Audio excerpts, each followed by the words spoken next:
அமித்ஷா அவங்க எல்லாம் சேர்ந்து கேம்பெயின் பண்றதுக்கு வாய்ப்பு இருக்கா சார்? இருக்குது. 15ஆம் தேதி கன்னியாகுமரியில் இருப்பதாக சொல்லியிருக்கிறாங்க. 15ஆம் தேதி நான் கன்னியாகுமரியில பாரத பிரதமர் அவர்கள் தேர்தல் பிரச்சார கூட்டத்தில் நானும் கலந்துக்கிறேன்.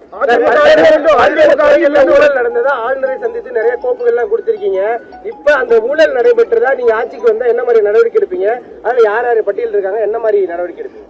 ஆளுநருக்கு கொடுக்கப்பட்ட ஊழல் பட்டியலோட அமலாக்கத்துறை ஆதாரத்தோடு இன்றைய ஆட்சியாளர் சட்ட ஒழுங்கு டிஜிபியிடம் ஒரு ஆதாரத்தோடு அறிக்கை கொடுத்திருக்கிறாங்க. அந்த அறிக்கையின்படி எஃப்ஐஆர் பதிவு செய்ய வேண்டும் சம்பந்தப்பட்ட அமைச்சர் சம்பந்தப்பட்ட அதிகாரிகள் மீது என்று அவர்கள் கடித்து அனுப்பியிருக்கின்றார்கள், அறிக்கை அனுப்பியிருக்கின்றார்கள். 3 முறை அமலாக்கத்துறை சட்ட ஒழுங்கு டிஜிபிக்கு அறிக்கை அனுப்பும் எவ்வித நடவடிக்கை எடுக்காத காரணத்தினால் அதிமுக சார்பாக நாங்கள் நீதிமன்றம் சென்று நீதிமன்றமும் அமலாக்கத்துறை ஆதாரத்தோடு கொடுக்கப்பட்ட அடிப்படையில் அரசு அந்த சட்ட ஒழுங்கு டிஜிபி அதுக்கு வழக்கு பதிவு செய்ய வேண்டும் என்று தீர்ப்பு கொடுத்து கூட இன்னும் காலதாமதமாகிறது. அதிமுக ஆட்சி மலரும், இதை சட்ட நீதியாக சந்திக்கப்படும். காங்கிரஸ் நிர்வாகி தலைவர்கள் கொலை, இந்த மாதிரி பல்வேறு தலைவர்கள் கொலை நடைபெற்றிருக்கு. அதற்கான நீதி எல்லாம் கிடைக்குமா? நிச்சயமாக நீதி கிடைக்கும். அனைத்து இந்திய அண்ணா திராவிட முன்னேற்ற கழகத்தை பொறுத்த வரைக்கும் சட்டத்தின் ஆட்சி நடைபெற்றுக் கொண்டிருக்கிறது. சட்டத்தை மீறி யாராக இருந்தாலும் தயவுதாட்சியின்றி நடவடிக்கை எடுக்கப்படும். அந்த அடிப்படையில் பொன்மனச்செம்மல் புரட்சித் தலைவர் காலத்திலும் சரி, இதே புரட்சித் தலைவர் அம்மா காலத்திலும் சரி, அம்மாவுக்கு பிறகு அம்மாவுடைய அரசும் சரி, சட்டத்தின் ஆட்சி தான் நடந்தது. யார் தவறு செய்தாலும் அந்த தவறு செய்கிறவர்கள் மீது சட்ட நீதியாக நடவடிக்கை எடுத்துக்கொண்டுதான் இருந்தது. மீண்டும் ஆட்சி வந்தால் எடுக்கப்படும். தொடர்ந்து விஜய் அவர்கள் எங்களுக்கும் திமுக தான் போட்டி அப்படின்னு சொல்றாரு. மிகப்பெரிய கட்சியா அதிமுக இருக்கு, ஆனா தொடர்ந்து புறக்கணிக்கிறாரு. அதை எப்படி பாக்குறீங்க? புறக்கணிக்கிறாருன்னு நீங்க தான் அந்த கேள்வி மீண்டும் மீண்டும் கேட்டுட்டே இருக்கிறீங்க. ஏங்க நான் ஏற்கனவே சொல்லிட்டேன், அவருக்கு அப்படி ஒரு கருத்து தெரியும்னு சொல்றாரு. அதுக்கு நாங்க என்ன செய்யறது? அந்த கட்சி தலைவரை தான் நீங்க கேட்கணும்.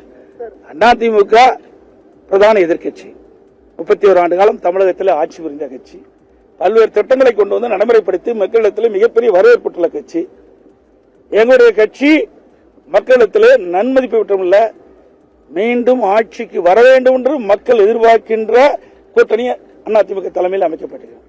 அதனால மற்றவர் தலைவர் சொல்வதற்காக எங்களுடைய கட்சி அவர் விமர்சனம் செய்வது சொல்லுவது அறியாமையின் வெளிப்பாடு.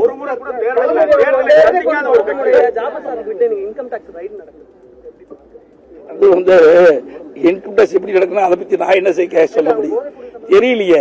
நீங்க இப்பதான் கேள்வி கேட்டுக்கிறீங்க. உங்களுடைய பத்திரிகையிலும் ஊடகத்தில் வர செய்தி வச்சு தான் நான் பதில் சொல்றேன். அது என்ன தவறு எங்க நடக்குன்னா அவருக்கு தகவல் கிடைச்சிருந்தா அதன்படி அவர்கள் ஏதாவது ரெய்டு நடத்திருப்பாங்க. கலைஞரோட இறுதி நாட்களை பற்றி விசாரணை செய்யப்படும் ரொம்ப முக்கியத்துவம் கொடுத்து பேசுறீங்க. அதுல என்ன உட்கருத்து? நீங்க யாரும் வெளியிட மாட்டேங்கிறீங்க. பத்திரிகையில ஊடகத்தில் வெளியே செய்தே விட மாட்டேங்கிறீங்க. தம்பி அந்த கேள்வி கேட்க மாட்டேங்கிறாரு. ஆர் ராசா அவர்கள் ஒரு ஆடியோ வெளியிட்டிருக்காரு. அந்த ஆடியோ தமிழகம் மட்டுமல்ல இந்திய அளவில் வைரலா பரபரப்பா பேசப்படுகிறது. அதைத்தான் நான் கிருஷ்ணகிரியில சொன்னேன். இது மாதிரி பேசியிருக்காரு, அது ஒரு கருத்தை சொல்றாரு. திரு கருணாநிதி அவர்கள் உடல்நிலை சரியில்லாத போது வீட்டு சிறையில் வைத்ததாக ஒரு சொல்றாரு. அதோட பட்டியலின மக்களை பாகுபாடு பார்க்கிறதா சொல்றாரு. அப்புறம் கலைஞர் தொலைக்காட்சிக்கு பணம் கைமாறியதாக அதில் வர செய்திகள் நாங்களா சொல்லல, அந்த வலைதளத்தில் வந்த செய்தியில் இணையதளத்தில் வந்த செய்தியின் அடிப்படையில் தான் நான் கருத்து சொன்னேன். அது அவர் மீது தகுந்த நடவடிக்கை எடுக்கிறது விட்டு என் மீது பாய்வதற்கு என்ன இருக்குது அதான் நான் தெளிவுபடுத்தினேன். இந்த வந்த செய்தி உங்களுடைய திராவிட முன்னேற்ற கழக துணை பொதுச் செயலாளர் முன்னாள் அமைச்சர் திரு ராசா அவர்கள் பேசியதாக ஆடியோவில் வந்த செய்தி தான் நான் தெரிவிக்கிறேன்.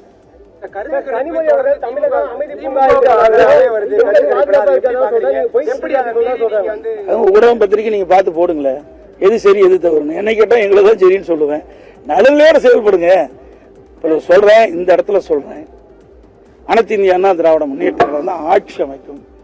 அனைத்து இந்திய அண்ணா திராவிட முன்னேற்ற கழக தலைமையில் அமைக்கப்பட்ட தேசிய ஜனநாயக கூட்டணி தான் அதிக இடங்களில் வெல்லும். அதிமுக பெரும்பான்மை இடங்களில் வெற்றி பெற்று பெரும்பான்மையோட அதிமுக ஆட்சி அமைக்கும். நன்றி.